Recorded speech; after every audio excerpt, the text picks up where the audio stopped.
आप लोगों का स्वागत है हमारे चैनल करियर हाईवे में। तो आज हम लोग देखेंगे प्रतिरोधों का पार्श्व या समांतर क्रम संयोजन। समांतर क्रम संयोजन को ही बोला जाता है पार्श्व क्रम संयोजन, ठीक है। इसका इंग्लिश नाम होता है पैरेलल कॉम्बिनेशन। तो हम लोग क्या देखेंगे, प्रतिरोधों का पार्श्व या समांतर क्रम संयोजन, जिसको हम लोग बोलते हैं पैरेलल कॉम्बिनेशन। तो इसमें क्लास 10th में एक लॉन्ग क्वेश्चन पूछा जाता है, जिसमें कॉम्बिनेशन रहता है क्वेश्चन का कि समांतर क्रम संयोजन क्या है। 1/Rp equal to 1/R1 plus 1/R2 plus 1/R3 को सत्यापित करें, ठीक है। तो हम लोग सबसे पहले सोच लेंगे, समझ लेंगे कि समांतर क्रम संयोजन किसको बोला जाता है। तो हम इससे पहले हम लोग देखे थे सरली क्रम संयोजन। तो उसमें क्या देखे थे, plus minus plus minus plus minus ऐसे करके कंबाइंड होते गया था, यानी कि plus minus plus minus, plus को माइनस से प्लस को माइनस से ऐसे करके हम लोग जोड़ के जो सीरीज बनाते थे उसको सरली क्रम संयोजन। तो इसमें क्या करना है कि दो या दो से अधिक जो मेरे पास प्रतिरोध रहेगा उसके सबके प्लस एंड को एक साथ और प्रतिरोधों के माइनस एंड को एक साथ एक जगह पर जोड़कर उसके बाद उसमें पावर सप्लाई किया जाता है, तो उसको बोला जाता है समांतर क्रम संयोजन, ठीक है।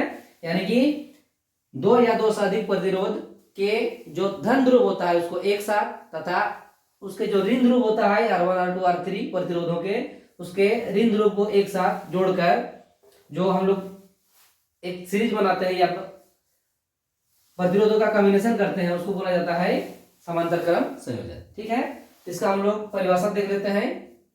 तो सबसे पहले क्या देखेंगे, समांतर क्रम संयोजन क्या है। तो आंसर में यदि विभिन्न प्रतिरोधों के धन ध्रुवों को एक साथ तथा ऋण ध्रुवों को एक साथ जोड़ा जाता है तो इस व्यवस्था को समांतर क्रम संयोजन कहा जाता है, ठीक है।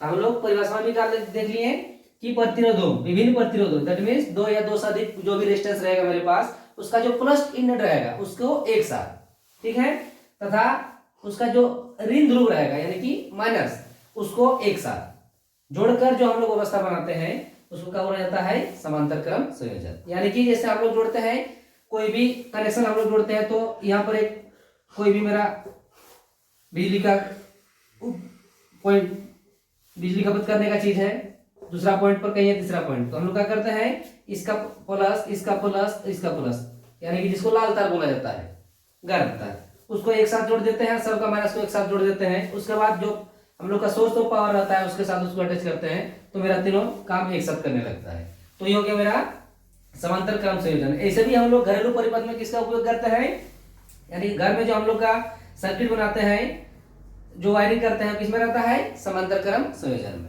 ठीक है। तो हम लोग समझ गए समांतर क्रम संयोजन क्या होता है कि विभिन्न प्रतिरोध R1 R2 R3 R4 कुछ भी रहे मेरे पास उसका जो प्लस इंड होता है उसको एक साथ और उसका सभी माइनस इंड को एक साथ जोड़कर जो हम लोग व्यवस्था करते हैं उसको बोला जाता है समांतर क्रम संयोजन, ठीक है। अब आते हैं हम लोग इसका प्रमाण पर, यानी कि प्रूफ का सत्यापित करना है। तो प्रूफ में हम लोग क्या करेंगे, एक हम लोग के पास क्या है एक डायग्राम है। तो डायग्राम में क्या है, क्या देख रहे हैं कि R1 R2 और R3 क्या है, तीन प्रतिरोध है, ठीक है, जिससे होकर क्या कर रहे हैं विद्युत धारा आई, जिससे होकर विद्युत धारा आई प्रवाहित हो रही है और विभिन्न प्रतिरोधों से गुजरकर हमको क्या दे रहा है विभवांतर भी उत्पन्न कर रहा है, ठीक है। यानी कि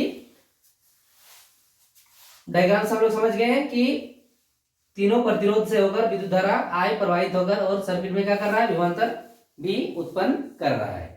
तो इसको हम लोग वर्बली थोड़ा देख लेंगे यहाँ पर पूर्व में। तो माना कि R1 R2 तथा R3 प्रतिरोधों से विद्युत धारा I प्रवाहित होकर परिपथ में विभवांतर भी उत्पन्न करता है। ठीक है, तो विद्युत धारा किसमें प्रवाहित होती है? प्रतिरोध R1 R2 और R3 में प्रवाहित होकर क्या उत्पन्न करता है? तो विभवांतर भी उत्पन्न करता है। ठीक है, अब हम लोग आते हैं according to Ohm's law, Ohm's law के अनुसार।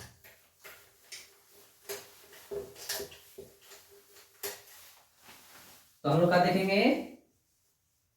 ओम के नियम से। तो उनका नियम क्या होता है? V is directly proportional to I, यानी कि V समानुपाती I। इसको क्या करते हैं? V equal to I R। समानुपाती हटाएंगे, हमको कांस्टेंट चाहिए, वही कांस्टेंट मेरा क्या है? R, जिसको क्या बोला जाता है? प्रतिरोध। तो अब हमको क्या चाहिए?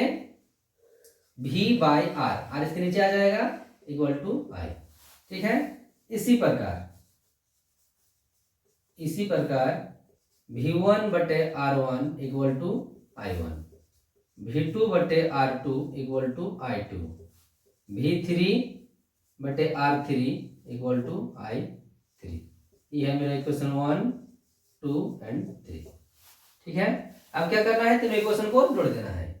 इक्वेशन 1, 2 एंड 3 को जोड़ने पर, तीनों को जोड़ देंगे तो कैसे जोड़ेंगे? Column wise. तो V1 बटे R1 प्लस V2 बटे R2 प्लस V3 बटे R3। ठीक है, इधर हो गया I1 plus I2 plus I3। ठीक है, अब हम लोग क्या कर लेंगे?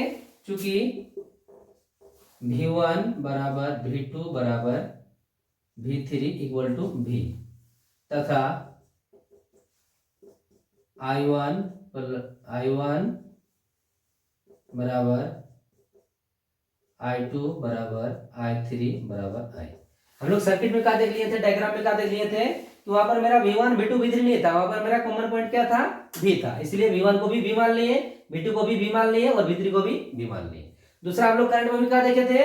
I1 I2 और I3 नहीं था, उसमें मेरा सिंगल करंट पास क्या हो रहा था? I, इसलिए V1 equal to VI, I2 equal to VI और I3 इक्वल टू VI।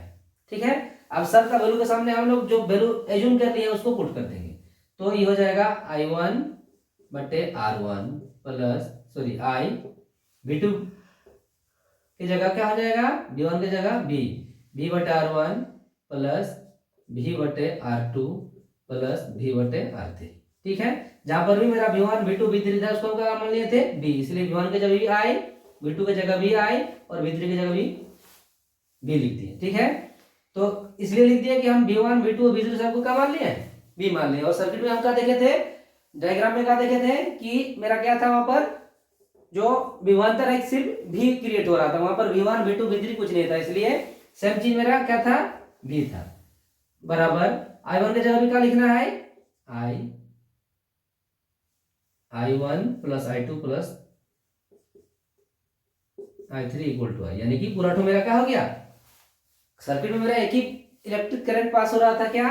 तो विद्युत धारा I प्रवाहित होती है, ये मेरा हो गया I। अब हम लोग इसमें क्या करेंगे? V तीनों में है तो V कॉमन आ जाएगा, तो 1 बटे R1 प्लस 1 बटे R2 प्लस 1 बटे R3 इक्वल टू I। अब हम लोग क्या करेंगे? फिर से ओम के नियम से, ओम के नियम से। तो उनका नियम हम लोग क्या देखे हैं? आई का वैल्यू मेरा क्या है यहाँ पर? V बटे R, तो आई की जगह क्या पुट कर देंगे? V 1 बटे R1 1 बटे R2 1 बटे R3 इक्वल टू आई की जगह कितना पुट कर देंगे? V बटे R। तो V बटे R, भी मेरा कैंसिल हो गया, तो क्या बचा 1 बटे R1 प्लस 1 बटे R2 प्लस 1 बटे R3 इक्वल टू आ गया 1/R। ये हमको क्या करना था, प्रूव करना था। तो हम लोग देख लिए कि किस तरह श्रेणी क्रम और समांतर क्रम में हम लोग प्रतिरोधों को जोड़ते हैं, उसका संयोजन करते हैं और उसका प्रूफ हम लोग किस तरह निकाल लिए। ये था मेरा प्रतिरोधों का पार्श्व क्रम या समांतर क्रम संयोजन, जिसको इंग्लिश में बोला जाता है पैरेलल कॉम्बिनेशन। ठीक है।